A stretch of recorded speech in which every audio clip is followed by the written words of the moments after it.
Halo.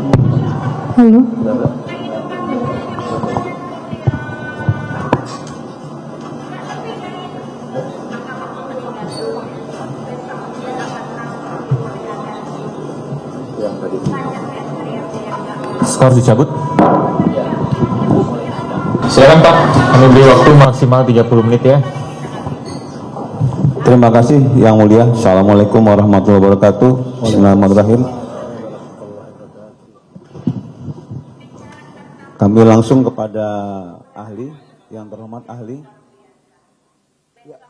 Apa pendapat ahli apabila ada suatu putusan pra-peradilan mengenai tidak sahnya penangkapan dan penahanan yang dilakukan oleh penyidik? Apakah serta-merta timbul haknya tersangka untuk mendapatkan ganti rugi dari negara? Yang kedua, bila ada, apa parameternya? Mohon dijawab Pak ahli.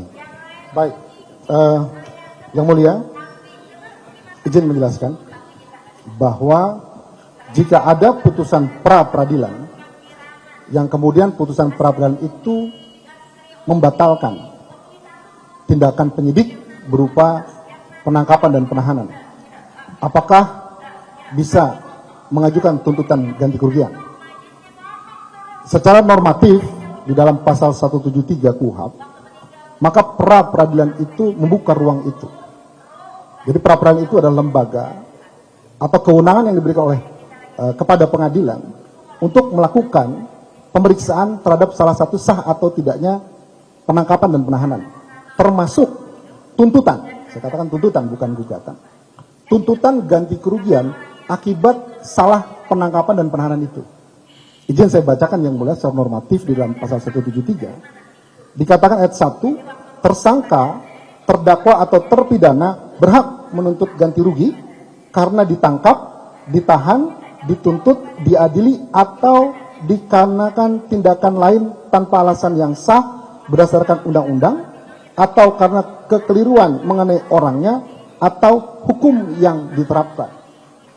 Jadi pasal 173 itu memungkinkan adanya tuntutan ganti kerugian, tetapi ada 3 alasan.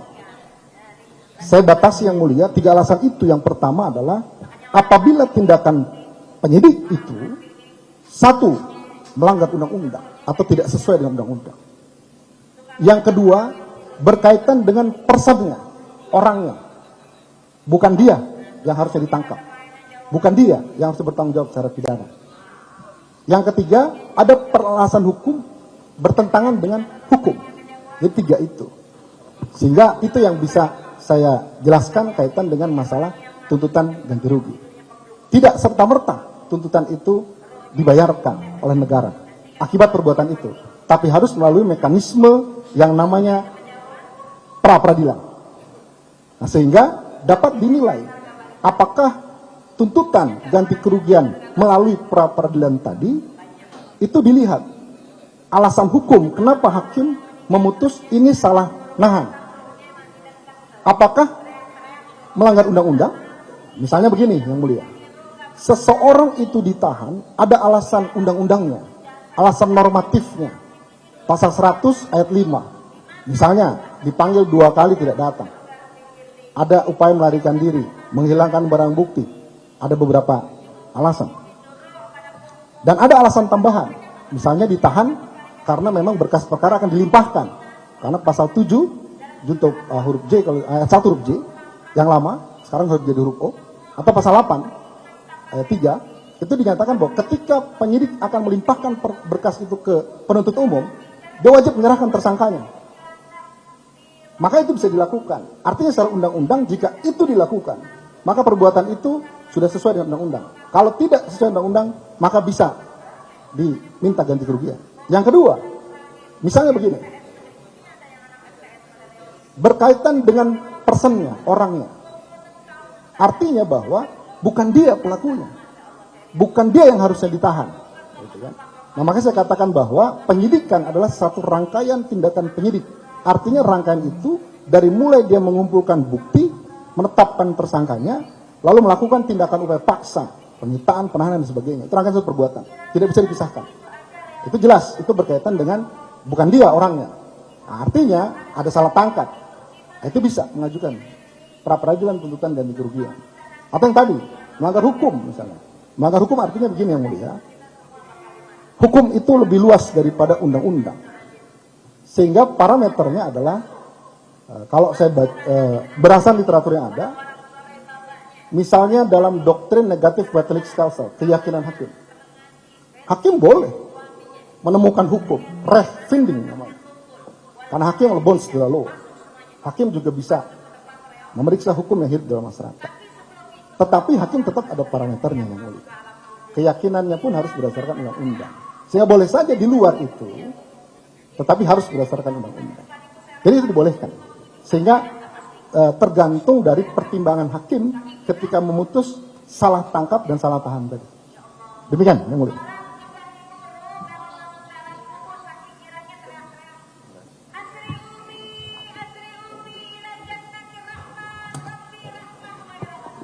Yang mulia, akan lanjutkan. Seandainya, Ya, kalaupun diajukan suatu tuntutan ganti rugi ya. Ya. Jadi harus kita bedakan juga tuntutan dan gugatan ya. ya. Kira-kira undang-undang memberikan parameter apa terhadap tuntutan ganti rugi itu? Apakah hanya dengan perasaan, secara sepihak, atau memang tuntutan ini telah diatur secara konkret? Apakah kita mengikuti itu atau mengikuti parameter subjektivitas si pemohon? Saja. Siap. Baik, izin yang mulia. Memang saya dari tadi menggarisbawahi antara gugatan dengan tuntutan. Terminologi di KUHP itu menggunakan kata tuntutan karena dia sifatnya publik. Artinya ada aturan yang limitatif mengatur itu. Beda dengan perdata yang mulia. Perdata itu bicara ganti kerugian, bunga dan denda. Tetapi di dalam tuntutan ganti rugi yang berkaitan dengan persoalan pra peradilan secara normatif ada di PP 92 tahun 2015 kalau tidak salah di pasal 9 yang mulia. Ayat satunya itu mengatur tentang apabila ada yang tadi kekeliruan atau tindakan yang tidak sah dilakukan oleh penyidik berkaitan dengan penetapan tersangka dan sebagainya, dulu pasal 77 junto pasal 95, maka nilai ganti rugi itu minimal 50 juta, maksimal 100 juta. Ayat 2-nya, kalau dia mengakibatkan luka berat, maka dinaikkan. Kalau tidak salah sampai 500 juta atau berapa. Lalu ayat 3-nya, kalau mengakibatkan kematian. Jadi itu, secara limitatif ada aturannya. Tidak bisa subjektif ganti kerugian diminta oleh pihak yang saya rugi ini. Tidak, tapi mengacu ke sana. Demikian. Selain parameter yang ada di PP 92 2015 terkait dengan gugatan atau tuntutan ganti rugi, Ya. Mengenai biaya yang dikeluarkan, misalnya advokat, biaya pengacara, Ya. apakah ada aturan lain yang secara spesifik dan berkekuatan yang mengatur apakah itu bisa dipintakan tuntutan?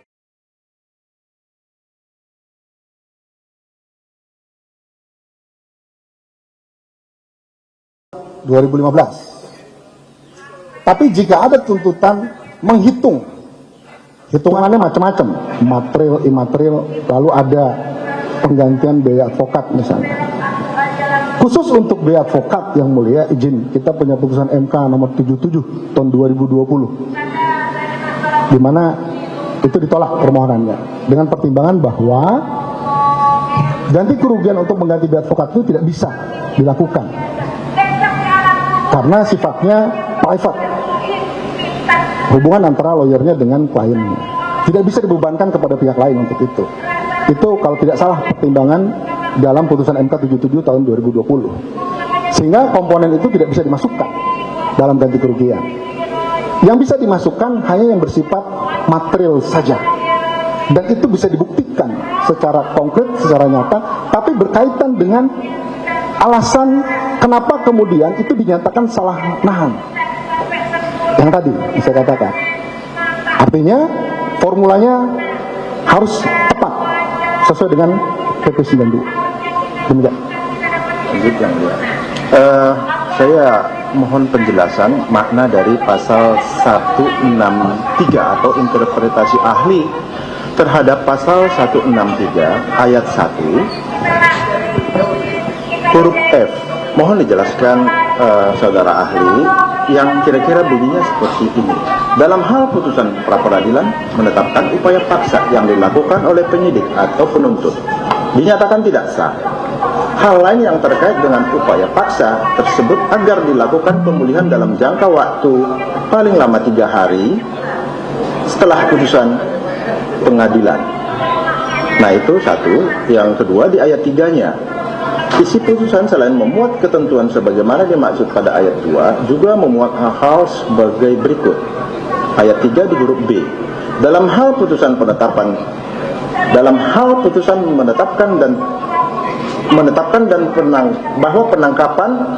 penahanan tidak sah, penyidik atau penuntut pada tahap pemeriksaan masing-masing harus segera membebaskan tersangka.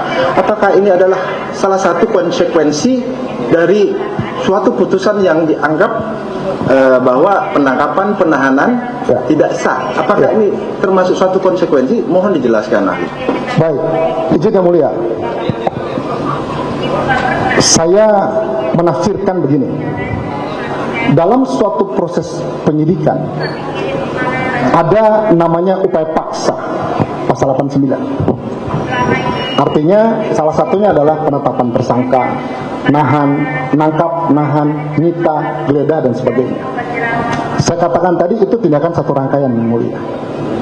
Ada satu peristiwa, contoh, ada tindakan penyidik, kemudian diperadilankan karena salah nahan, yang berkaitan dengan pelakunya bukan itu. Karena dalam perbuatan pidana yang harus dibuktikan, ini teorinya kami, ada subjek kesalahan bersifat mendukung dan tindakan. Kalau subjeknya tidak terbukti, bukan dia pelakunya, artinya salah menahan, maka kemudian bukan saja orang itu harus dilepaskan demi hukum, dia punya hak untuk minta ganti rugi, karena bukan dia orangnya, salah nih. Tapi yang kedua, ada satu kondisi begini, status tersangkanya masih on, tapi nahannya kelebihan, harusnya 20 hari, penetapan di 21 hari atau 23-nya lebih, maka demi hukum harus dibebaskan, harus dilepaskan dia. Itu maksud 163 itu.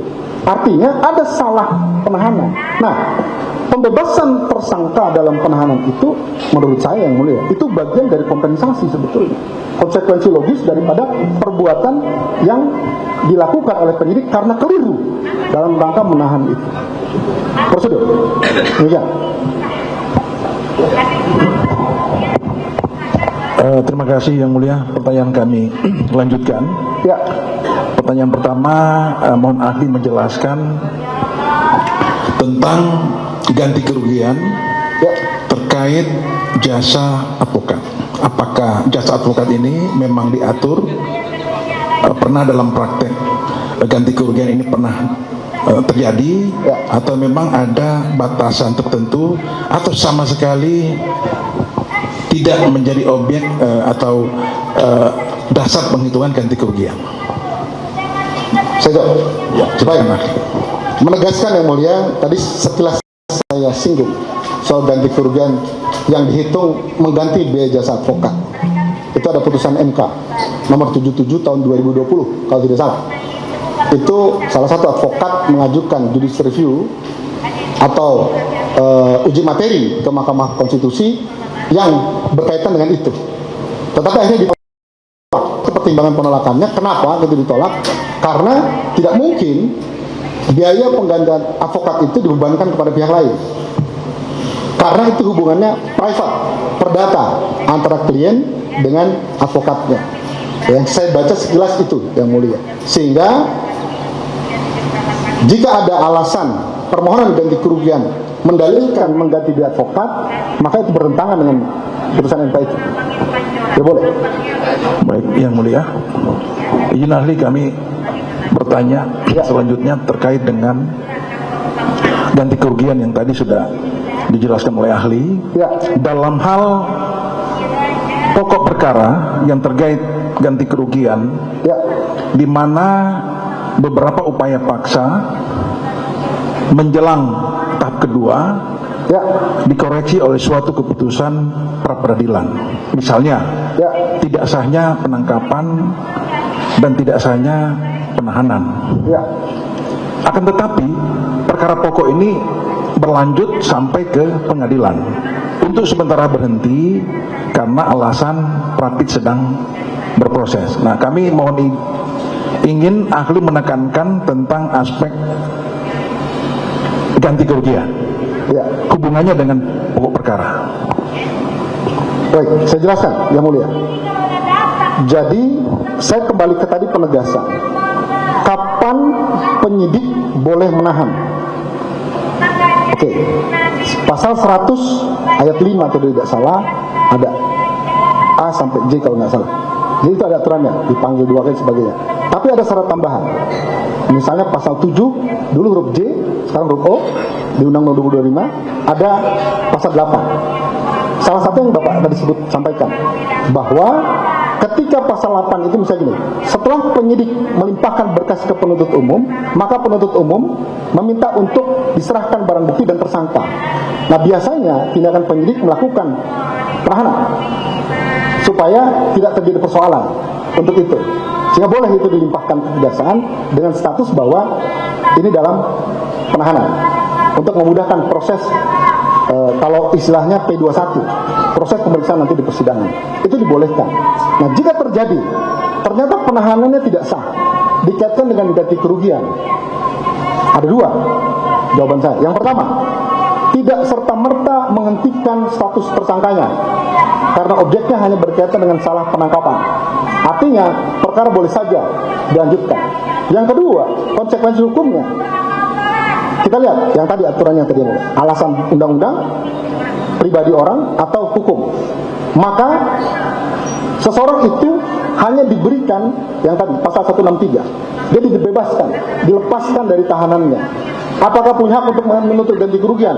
Menurut pendapat saya yang mulia, ganti kerugian itu hanya berkaitan dengan penahanan yang berkaitan dengan status tersangkanya. Jadi itu boleh terang, karena jurisprudensinya ada seperti itu bilang.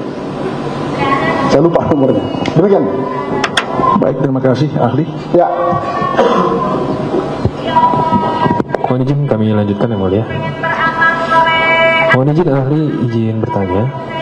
Bagaimana pandangan ahli apabila terdapat suatu permohonan ganti kerugian terhadap sesuatu yang sifatnya masih spekulatif, asumtif dan tidak pasti? Apakah hal tersebut dapat dimintakan permohonan ganti kerugian ahli? Terima kasih. Baik.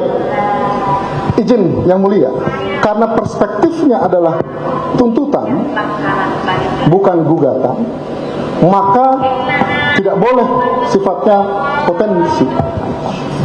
Sama dengan kalau saya ilustrasikan dengan perhitungan kerugian negara, harus jelas, pasti dan nyata, pasti jumlahnya.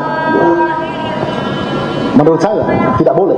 Harus dibuktikan bahwa betul akibat ditahannya tidak sahnya penahanan ini, maka menimbulkan kerugian ini dan itu bisa dibuktikan. Karena ini sifat publik.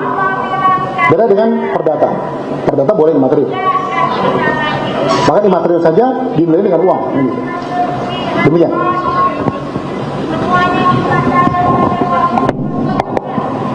Izin yang mulia, satu pertanyaan.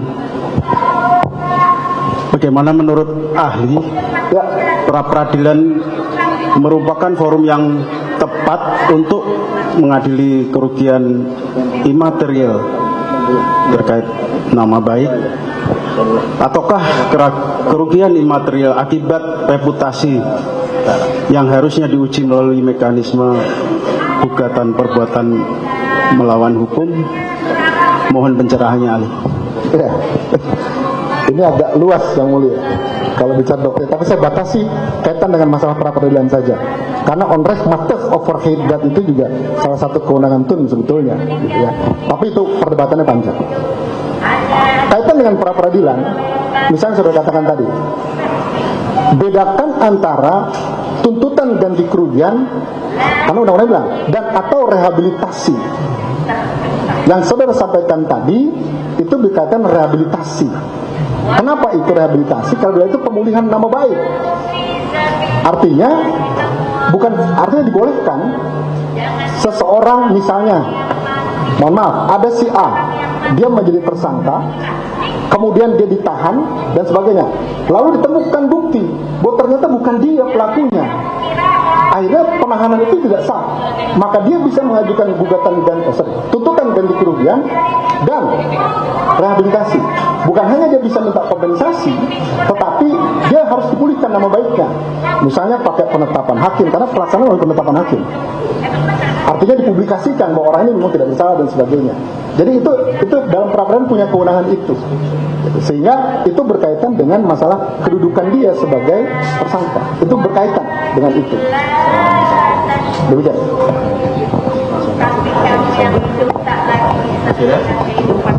Sementara cukup yang mulia. Silakan kuasa pemohon 30 menit. Ya, saya ingin memulai pertanyaan. Cuma tadi kami belum kenal tuh ya, dari institusi mana, kemudian mungkin bisa dijelaskan sedikit tentang keahliannya. Baik, izin yang mulia, saya Henry Jayadi, Prof. Saya dosen tetap Fakultas Hukum UKI. Kalian saya di hukum litigasi di bidang hukum pidana. Lalu cukup itu? Oke, ya, terima kasih ya. Ya. Ya pemirsa, jangan kemana-mana, breaking news masih akan kembali sesaat lagi, tetaplah bersama kami.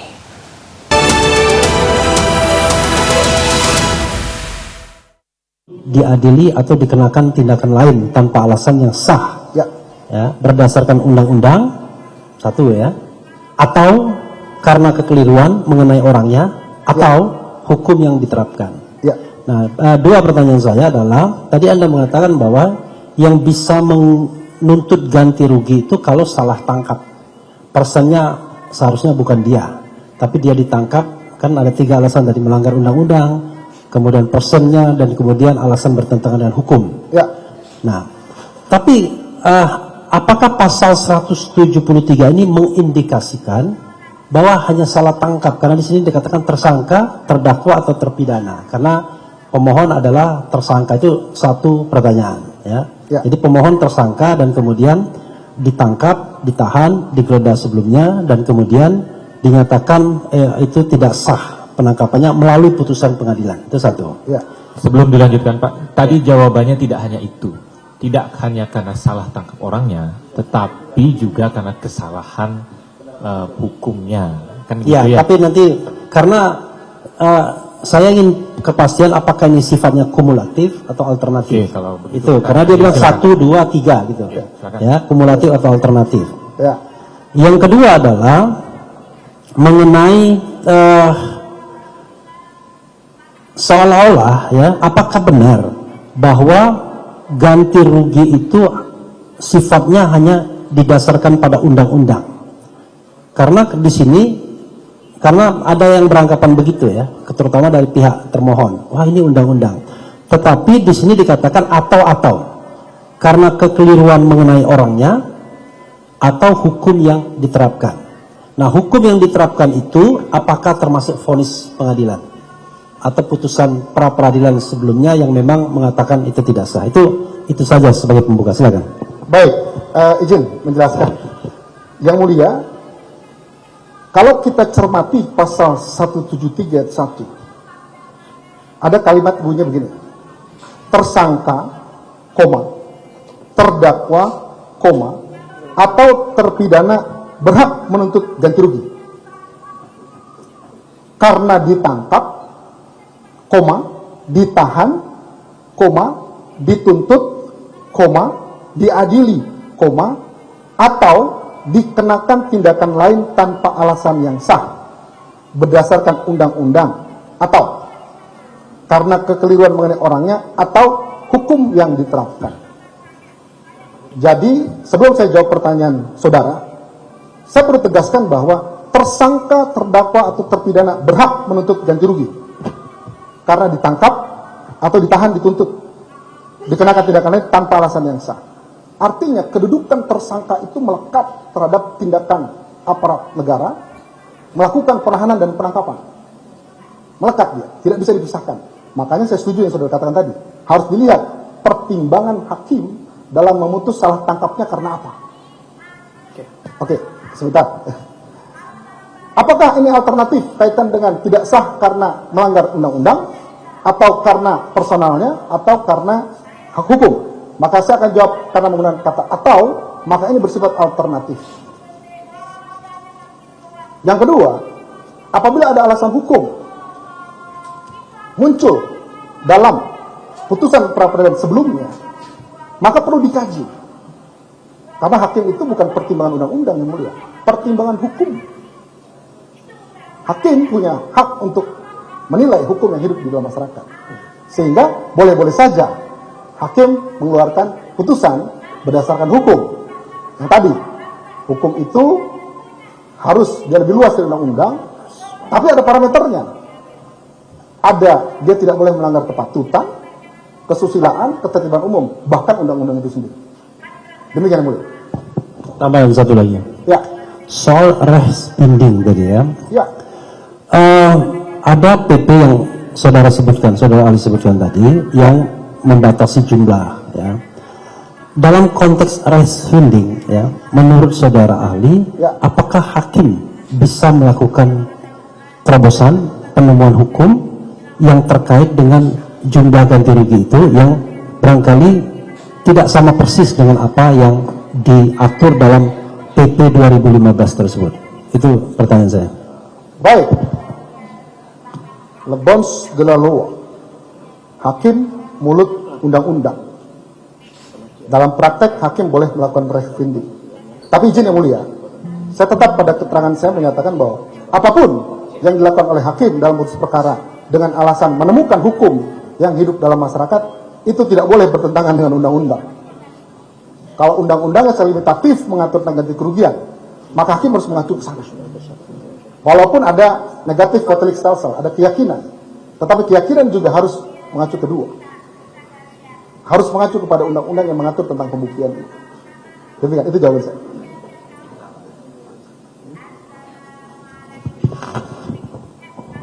Izin yang mulia kami teruskan. Ya, Baik, saudara ahli. ya.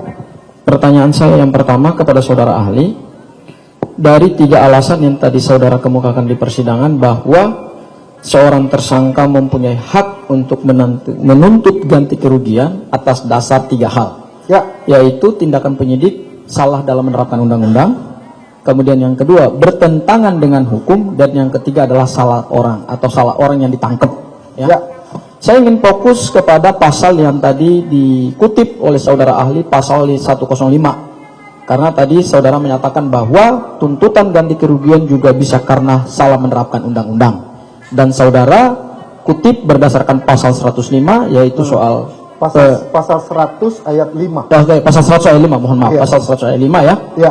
Yaitu salah satunya adalah seseorang kemudian ditangkap, alasannya minimal dipanggil 2 kali kemudian tidak hadir ya. Ya. Oke. Nah, di dalam permohonan pra peradilan ini pada putusan sebelumnya, yaitu putusan nomor 99 pra pit, menyatakan bahwa penyidik telah salah menerapkan undang-undang. Oke ya. Karena kenapa?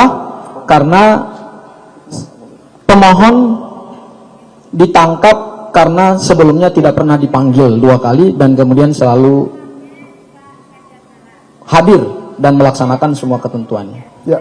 Apakah dengan adanya putusan pra peradilan yang sebelumnya yang menyatakan bahwa penyidik dalam hal ini adalah termohon telah salah dalam menerapkan undang-undang, sehingga penahanan, penangkapan, dan penggeledahan yang dilakukan sebelumnya karena melanggar undang-undang tadi, yaitu tidak pernah dipanggil 2 kali, apakah itu juga bisa menjadi dasar untuk seseorang meminta ganti kerugian seperti yang tadi saudara sampaikan di awal sebelumnya? Terima kasih. Saya jawab.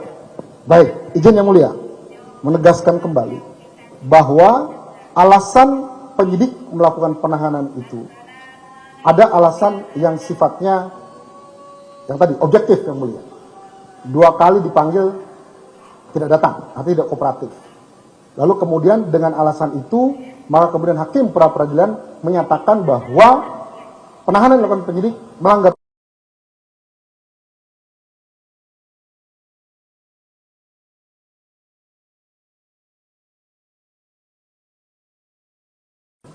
karena putusan pra-peradilan itu sudah tidak ada upaya hukum lagi yang mulia. Karena ada Perma 4 2016. Dulu boleh PK. Maka berlaku res judicata pada tata perhukum. Walaupun dianggaplah benar putusan itu. Sehingga jika alasan hakim melakukan atau mempertimbangkan dengan alasan bahwa ada salah penerapan undang-undang yang dilakukan oleh penyidik dalam melakukan penyidikan, maka apakah itu serta-merta langsung muncul ganti kerugian yang harus dikabulkan? Belum tentu. Harus diperiksa dulu. Kalau dia melanggar undang-undang, maka dibuktikan. Kenapa? Karena perbuatan melanggar undang-undang itu spesifik dia. Undang-undang mana yang dilanggar? Pasal mana yang dilanggar? Beda dengan yang tadi. Misalnya ada indikasi bahwa penahanan yang dilakukan itu jelas melebihi batas waktu misalnya. Nah, itu lain cerita. Itu jelas, clear.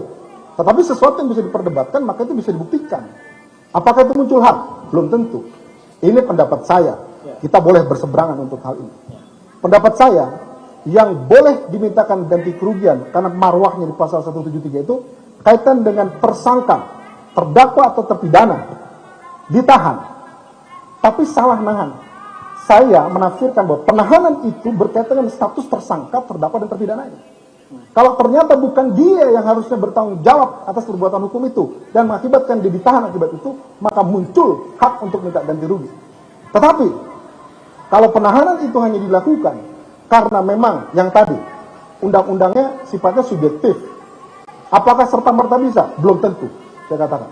Bahkan kalau masih misalkan yang tadi saya katakan, bisa saja ketika orang itu dibebaskan dari tahanan tapi status tersangkanya masih on. Apakah muncul hak ganti rugi? Menurut saya belum. Itu pendapat saya. Demikian yang mulia. Oke, izin yang mulia. Ya. Saudara ahli, Ya. sebelum saudara berpendapat seperti tadi, Ya, karena tadi saudara menyatakan bahwa harus dulu dinyatakan melanggar undang-undang dan pasal mana ya? Oke. Ya. Apakah saudara pernah diberikan putusan pra-peradilan sebelumnya oleh termohon dan saudara sudah baca, saudara sudah kaji? izin yang mulia, saya memang diberikan putusan itu, tapi saya tidak baca. Saudara tidak baca ya? Izin. Alasan saya adalah begini, saya tahu isi putusan itu. Bagaimana saudara mau tahu isi putusan sementara saudara nggak baca? Sebentar. Unang digas. Slow bos. Gini. Enggak, saya konfirmasi aja kepada saudara. Artinya begini, saya dibekali oleh dokumen-dokumen oleh penyidik. Saya baca, saya lihat, lalu saya pelajari. Tapi, izin yang mulia, saya harus objektif memandang itu. Isi putusan itu memang yang saudara katakan tadi. Ada tindak pertimbangan hakim adalah karena itu. Tapi, saya tidak mau terkontaminasi di dalam pokok perkara. Saya hanya membatasi diri saya kaitan dengan pra-peradilan berkaitan dengan salah penahanan. Demikian yang mulia. Oke. Baik, yang mulia, saya lanjutkan saudara ahli. Ya, Tadi saudara katakan bahwa saudara juga menerima beberapa dokumen dari penyidik. ya, Saudara juga menerima putusan pra-peradilan. ya, Sementara dokumen-dokumen itu kami persoalkan dalam sidang pra-peradilan ya, dan kemudian itu yang kemudian dinyatakan dibatalkan. Misalnya, ya, surat perintah penangkapan dinyatakan tidak sah. Ya. Surat perintah penahanan dinyatakan tidak sah. ya, Surat penggeledahan dinyatakan tidak sah. ya. Tadi saudara sayangnya tidak membaca putusan pra-peradilan, saudara hanya berasumsi berdasarkan surat-surat yang diberikan oleh penyidik. Saya jadi meragukan keahlian saudara gitu. Oke, tapi saya lanjutkan pertanyaan saya kepada saudara.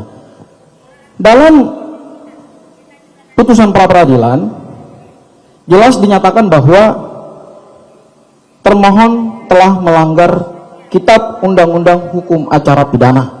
Jelas itu. Ya. Jadi kalau tadi saudara katakan harus melanggar undang-undang, hakim menyatakan melanggar KUHP, bukan melanggar KUHP, bukan melanggar undang-undang kepolisian, bukan melanggar undang-undang kekuasaan kehakiman dan lain-lain sebagainya, tetapi hanya melanggar KUHP. Dan kemudian dalam pertimbangannya juga disebutkan bahwa penangkapan, penahanan itu tidak memiliki dasar yuridis yang jelas. Ya, Kalau pertimbangan hakimnya seperti itu, tadi saudara mengutip asas res judicata pro varietate habetur, bahwa putusan hakim itu yang harus kemudian dianggap benar. Ya. Kenapa hari ini saudara tidak membuat analisa hukum atau pendapat hukum saudara, karena saudara adalah ahli, berdasarkan pertimbangan hukum, tetapi justru saudara tadi malah menegasikan statement saudara sendiri bahwa ganti kerugian itu salah satunya karena salah menerapkan undang-undang.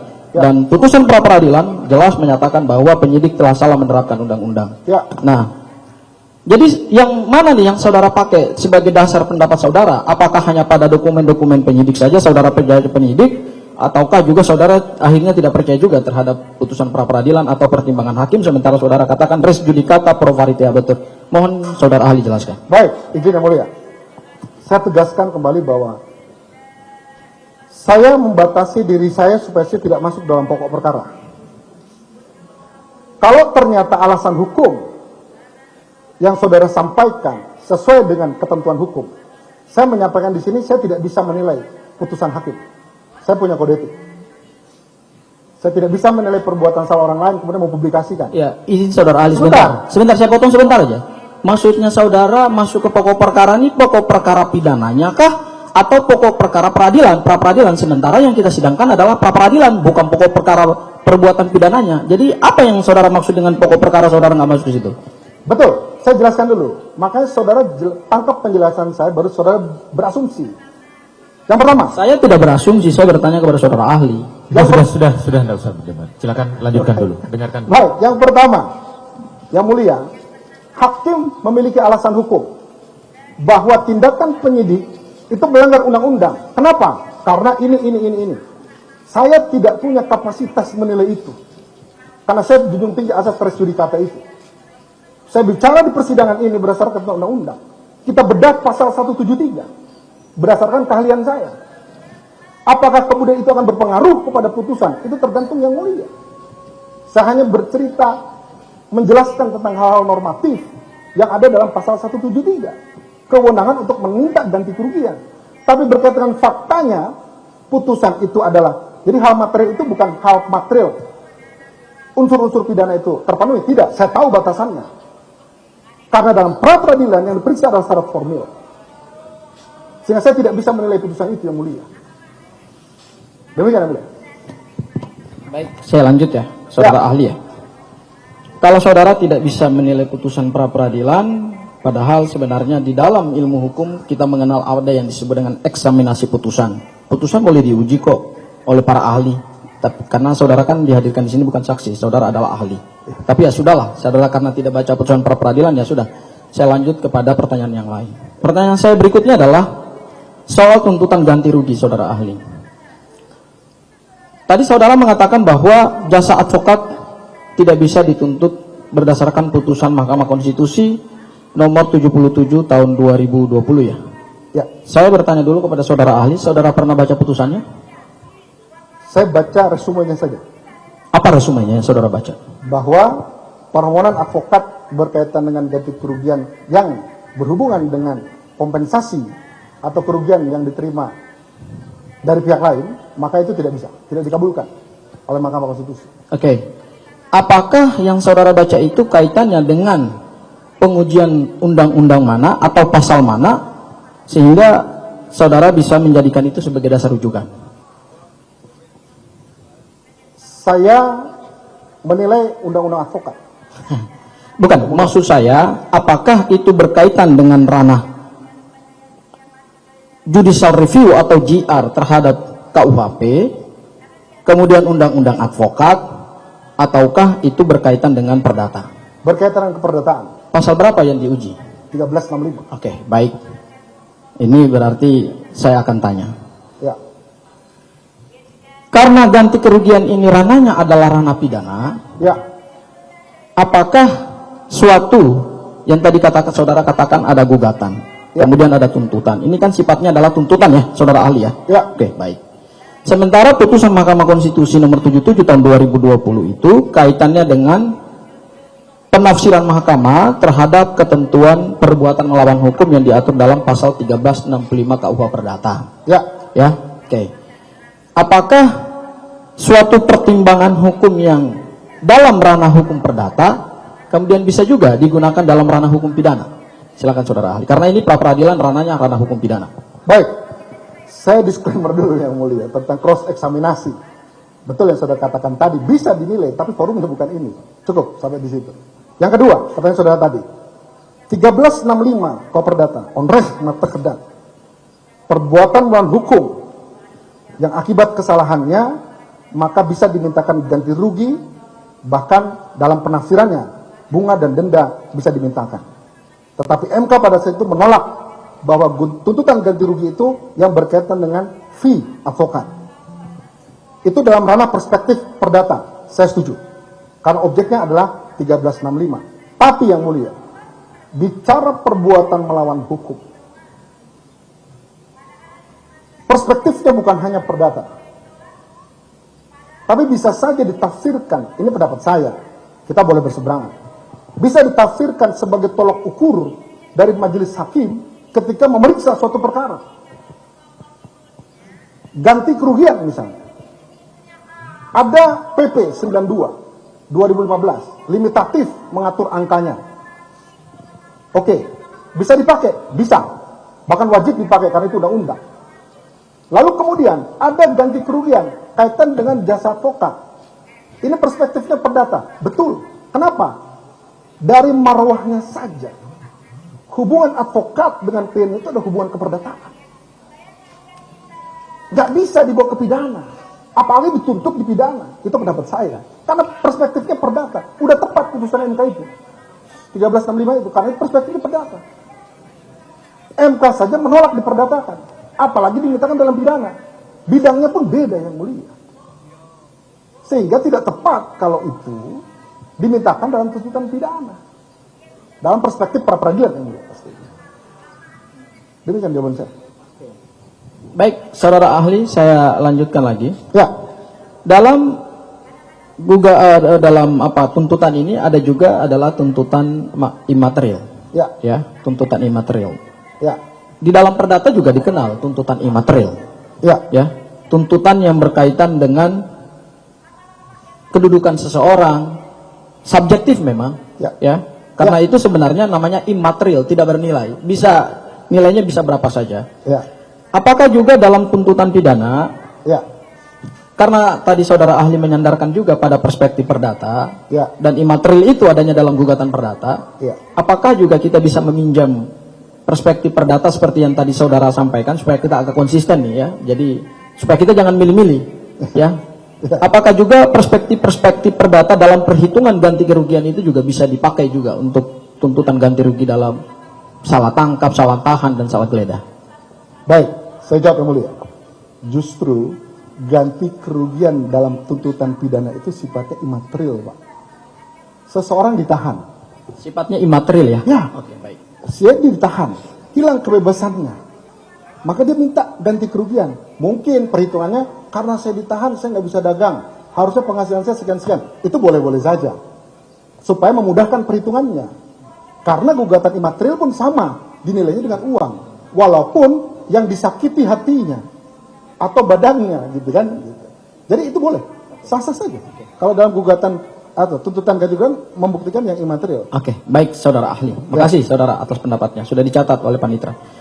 Satu lagi terakhir dari saya saudara ahli. Ya, Tadi PP 92 2015 yang saudara juga jadikan sebagai rujukan. ya, Di sana dijelaskan bahwa dalam pasal 9 ayat 1 tadi ada ganti kerugian dalam hal kekeliruan dari penyidik ya, minimal 500.000 dalam salah tangkap, salah tahan, salah geledah 500.000 maksimal 100 juta. ya, Kalau kemudian seseorang ya, mengajukan nilai maksimalnya 100 juta, ya. menurut saudara ahli, apakah ini juga sudah sesuai dengan PP 92 2015? Kalau dia mengacu ke PP 92, boleh-boleh saja. Baik. Tapi itu tergantung perhitungan dari yang mulia. Oke, baik, makasih. Ya, Satu lagi tadi, saya kira cukup ya, saya sampaikan ke... ya. Tambahan ya, pertanyaan saya, apakah saudara ahli mengetahui bahwa dalam permohonan pemohon itu juga menyertakan gugatan material dan imaterial? Apakah tahu? Saya baca saja. Maksudnya tahu atau tidak? Ada. Tahu atau tidak? Bukan Tahu. ada. Tahu ya. Artinya ada gugatan imaterial di situ. Ya, Apakah saudara membenarkan bahwa imaterial itu memang boleh ya? boleh Oke. Nah, kemudian saya mau tanya ya, setelah ada putusan dari hakim pra-peradilan, ya, apakah kita masih perlu membahas alasan-alasan hakim untuk mengabulkan permohonan terhadap salah tangkap, bukan salah tangkap ya, penangkapan yang tidak sah, kemudian penahanan yang tidak sah dan juga penggeledahan? Apakah sesungguhnya forum ini kita hanya membicarakan soal besaran ganti kerugiannya saja? Saya jawab. Ya, Baik, silakan. izin menjawab yang mulia. Ini menarik. KUHP ada pasal yang mengatur kalau ada pra-peradilan tentang tuntutan ganti rugi, rehabilitasi, hakimnya harus sama. Harusnya hakim memeriksa itu. Artinya, secara implisit, hakim akan menilai itu. Jadi saya setuju pendapat saudara tadi. Artinya bahwa bisa dijadikan pertimbangan itu. Karena memang hakimnya harus hakim yang sama. Itu KUHP yang mengatur. Demikian. Iya, sebenarnya Anda kurang tegas. Apakah masih perlu dibahas tentang alasan-alasan itu, ataukah cukup kita bicara tentang besaran ganti kerugian Iya. atau komponennya? Ya, izin yang mulia. Saya coba jawab bahwa karena hakim... Bukan yang mulia saya. Enggak, saya izin ke yang mulia untuk menjawab pertanyaan saudara. Karena bos saya yang mulia. Ya, jadi kenapa kemudian hakimnya harus sama? Pasti marwahnya itu dia harus mempertimbangkan putusan yang pernah dia buat. Walaupun tidak tercatat. Jadi itu Prof. Jadi itu dibolehkan. Artinya bahwa dia harus mempertimbangkan hal itu dan juga dia harus mempertimbangkan tuntutan ganti ruginya. Jadi dua-duanya itu menjadi pertimbangan di dalam memutuskan ini. Tidak hanya ganti kerugiannya saja. Oke. Sudah cukup tegas? Ya. Pertanyaan berikutnya ya. Ya. Saya agak terusik tadi ketika saudara ahli mengatakan sepanjang status tersangkanya masih on, Ya. walaupun kemudian dikabulkan permohonan pra-peradilannya, maka yang bersangkutan tidak berhak menuntut ganti rugi. Betul pernyataan itu. Dan kalau betul, apa dasar saudara ahli mengatakan itu? Ya, ini pendapat saya, yang mulia. Jadi boleh saja kita berseberangan. Yang pertama adalah, kenapa itu muncul? Karena memang pemikiran, penafsiran saya muncul itu, karena memang salah penangkapan dan penahanannya, jika berdampak pada status tersangkanya menjadi terhenti, atau dicabut, maka dia berhak mengajukan ganti kerugian. Bahkan ada jurisprudensinya yang dikabulkan yang mulia. Tetapi ada satu peristiwa hukum pidana yang memang penahanannya itu salah, lebih dia ditahan. Lalu dia dibebaskan. Jadi dibebaskan dari hukuman itu adalah wujud dari ganti kerugian itu sebetulnya. Karena yang tadinya ditahan kemudian dibebaskan. Tetapi status tersangkanya masih on, masih berjalan. Sehingga menurut pendapat saya agak sedikit, izin yang mulia, ini pendapat saya, sangat subjektif. Jadi kita boleh berbeda pendapat. Menurut saya agak aneh kalau itu dimintakan ganti kerugian. Kecuali nanti pada saat putusan nanti dia dinyatakan tidak bersalah. Nah, itu boleh. Demikian yang mulia. Iya. Jadi tetapi saya kurang puas ya. Maksud saya gini, kita boleh saja membuat sebuah penilaian judgement yang subjektif gitu ya. Ya. Tapi sebagai seorang ahli expert, tentu kan Anda harus memberikan paling tidak dasar. Ya. Apakah ada kemudian vonis pengadilan sebelumnya, apakah ada undang-undangnya, apakah ada pendapat yuris yang bisa diterima, accepted for di dunia hukum begitu. Ya. Silakan kalau ada. Iya. Izin Prof, saya bukan alat pemuas memang, karena saya tidak bisa memuaskan, karena memang, tapi saya menafsirkan dari 173 sendiri. 173 itu ngomong gini yang mulia. Tersangka, terdakwa, terpidana berhak menuntut ganti rugi karena ditangkap, ditahan, dituntut, diadili. Posisinya dia sebagai tersangka, artinya kedudukan tersangka, terdakwa, dan terpidana itu tidak bisa dipisahkan dengan yang namanya salah penahanan dan penangkapan. Kalau salah penahanan dan penangkapan berkaitan dengan dia sebagai tersangka dan pada akhirnya dia bukan tersangkanya, maka muncul hak itu. Itu saya berpendapat. Bahkan yang kedua, tuntutan ganti rugi oleh tersangka atau ahli warisnya atas penangkapan serta tindakan lain tanpa alasan yang sah bersama undang-undang atau dengan ketentuan mengenai orang atau hukum yang ditetapkan, 2 kali dikatakan bahwa ada putusan yang menyatakan itu, yaitu putusan pra peradilan. Sudah benar ini, karena putusan sebelumnya. Tapi perlu dikaji, apakah berkaitan dengan status tersangkanya atau tidak. Kalau dia tersangka, kalau terdakwa, terkaitan dengan terdakwa atau tidak. Karena memang untuk terdakwa dan terpidana ada dilema. Apakah peradilan bisa mencapai ke sana? Undang-undangnya boleh, tapi dalam praktek nggak pernah ada yang boleh. Itu jawaban saya, Prof. Mungkin tidak memuaskan, Prof. Memang itu. Oke, terakhir ya. Siap. Tadi saya agak terganggu juga ketika saudara ahli mengatakan bahwa kalau pelimpahan perkara wajib ditahan begitu. Padahal putusan pra-peradilan Ya, dengan jelas dan tegas mengatakan bahwa syarat-syarat subjektif dan juga tindakan oleh penyidik itu tidak sah, tidak sesuai dengan hukum yang ada. ya. Lalu pernyataan ini kalau dikaitkan dengan putusan pra-peradilan, bagaimana Anda mempertanggungjawabkannya? Silakan. Ya, kembali ke tadi saya menegaskan yang mulia, saya tidak dalam konteks menilai isi putusan itu, tapi izin. Yang pertanyaan saudara tadi katakan bahwa apakah pelimpahan perkara itu wajib menahan tersangka? Saya akan jawab tidak wajib. Tetapi dalam teknik penyidikan, ketika ada perintah berkas perkara dinyatakan lengkap oleh penuntut umum, maka ada konsekuensi hukum bagi penyidik, yaitu menyerahkan tersangka berikut dengan barang bukti, bahkan alat bukti mungkin. Sehingga konsekuensi itulah kemudian penyidik bisa saja dia melakukan penahanan untuk itu. Kalau alasan dia menahan misalnya karena memang berkasnya akan dilimpahkan kejaksaan, tetapi dia tidak membawa tersangkanya misalnya. Dalam status itu akan timbul persoalan juga. Ini pendapat saya, Prof. Jadi memang betul yang Prof katakan tadi, tidak wajib dia. Artinya boleh dia ditahan, boleh juga tidak. Tergantung alasan subjektif dari penyidik untuk melakukan itu. Jadi saya kembalikan tadi, subjektif. Pertanyaan terakhir. Iya. Terakhir ya. Ya, sudah 31 menit. Izin yang mulia, saya minta 2 pertanyaan aja, 2 pertanyaan. Oke, baik. Jangan beranak lagi ya. Ya, pertanyaan saya yang pertama sebenarnya begini, saya ingin minta penegasan aja dari saudara ahli. Ya. Yang disebutkan dalam pasal 173 itu tersangka, terdakwa atau terpidana berhak menuntut ganti rugi karena ditangkap, ditahan, dituntut. Ditangkap, ditahan, dituntut dengan atau tanpa alasan yang sah. Ya, tanpa alasan yang sah ya. Jadi bukan seseorang ditangkap, ditahan atau masyarakat warga bebas ditangkap, ditahan, terpidana itu, tapi di sini adalah tersangka, terdakwa, terpidana ditahan tanpa alasan yang sah. Dan alasan yang sah itu sudah diuji dalam pra peradilan dan kemudian sudah dinyatakan tidak sah. Saya tidak ingin kembali lagi ke situ ya. Itu adalah putusan pra peradilan yang pertama. Ya. Nah, saya ingin minta penegasan aja kepada saudara ahli. Ya. Pasal 173 ini, apakah seorang tersangka, terdakwa, terpidana itu minta ganti kerugian karena kedudukannya sebagai tersangka, terdakwa atau terpidana, atau karena ditangkap, ditahan, dituntut tanpa alasan yang sah? Saya jawab. Ya. Pendapat saya ya. Karena dua-duanya.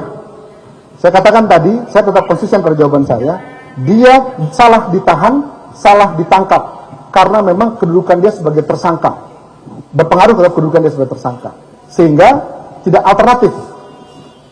Ya, tindakan penahanan itu berkaitan dengan kedudukan sebagai tersangkanya, terdakwa dan terpidananya. Demikian jawabannya. Ya, sebentar. Karena di sini ada kaidahnya kan harus dibaca utuh. Ya, saudara ahli jangan memotong kaidah. Karena di sini tanpa alasan yang sah. Ya. Kalau begitu apa arti daripada alasan yang tanpa alasan yang sah? Tanpa alasan sah itu yang tadi, dia melanggar undang-undang atau berkaitan dengan pribadi orang yang ditahan atau melanggar hukum. Oke. Berarti karena tadi ya, berarti kita kembalikan kepada penjelasan yang pertama dari saudara ahli. Oke.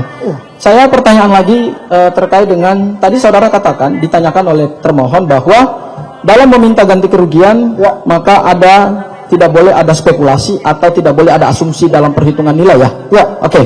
Karena tadi saudara menyandarkannya pada contoh kerugian negara.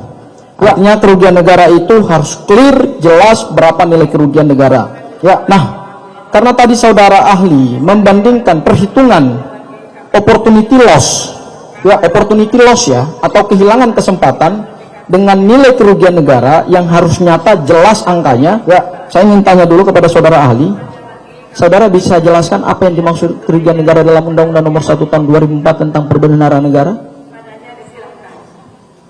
Kerugian negara adalah kehilangan hak atau kehilangan keuangan atau pendapatan negara yang pasti dan nyata jumlahnya. Kalau nggak salah itu bunyinya.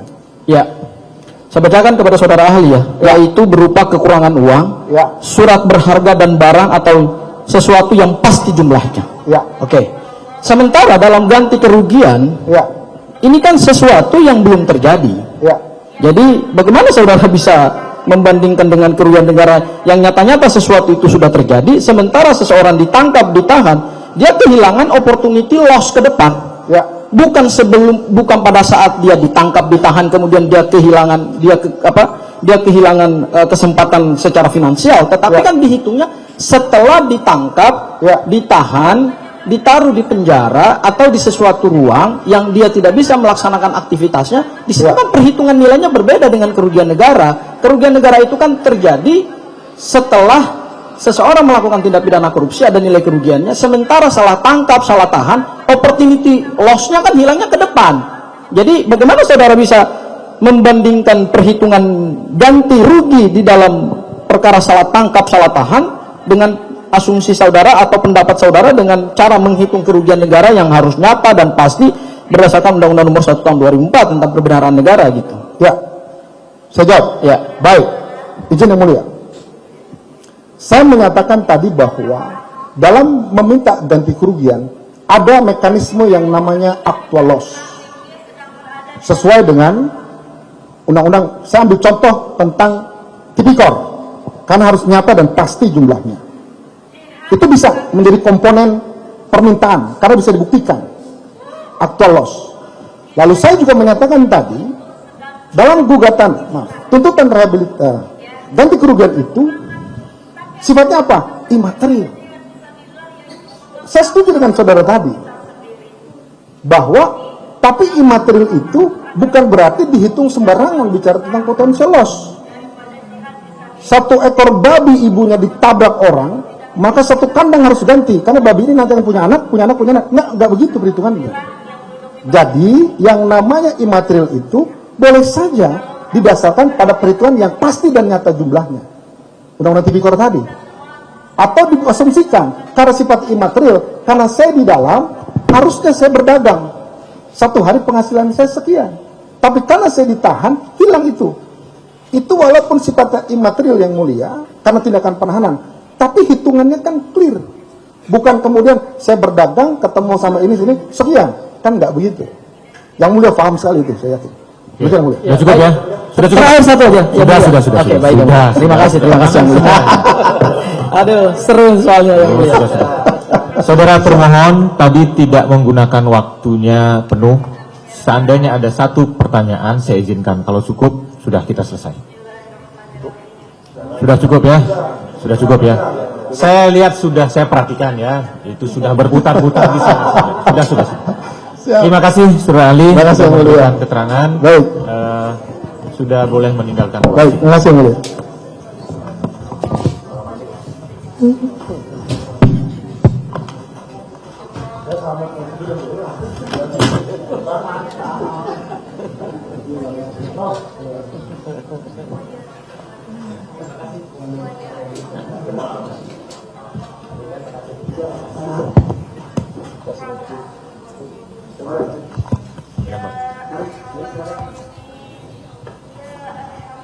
Pembuktian sudah selesai masing-masing ya. Besok kesimpulan seperti biasa jamnya jam 2. Kalau sudah seperti itu kebiasaannya, kalau saya ubah barangkali nanti deh. Begitu ya, sidang kami tunda sampai dengan besok pukul 2 siang. Kesimpulan, tidak ada pembacaan, diserahkan saja ya. Ada tidak ada, kita lanjutkan persidangan. Ada yang mau ditanyakan sebelum saya tutup dari kuasa pemohon? Ya, putusan saya sebelumnya merencanakan pagi hari Kamis itu. Bagusnya siang aja. Kamis ya, kami rencanakan, tapi besok saya pertimbangkan ya. Begitu ya, kesimpulan. Saudara ada yang mau disampaikan? Cukup, baik. Sidang kami tunda sampai dengan besok pukul 2 siang kesimpulan. Sidang selesai dan ditutup.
Ya.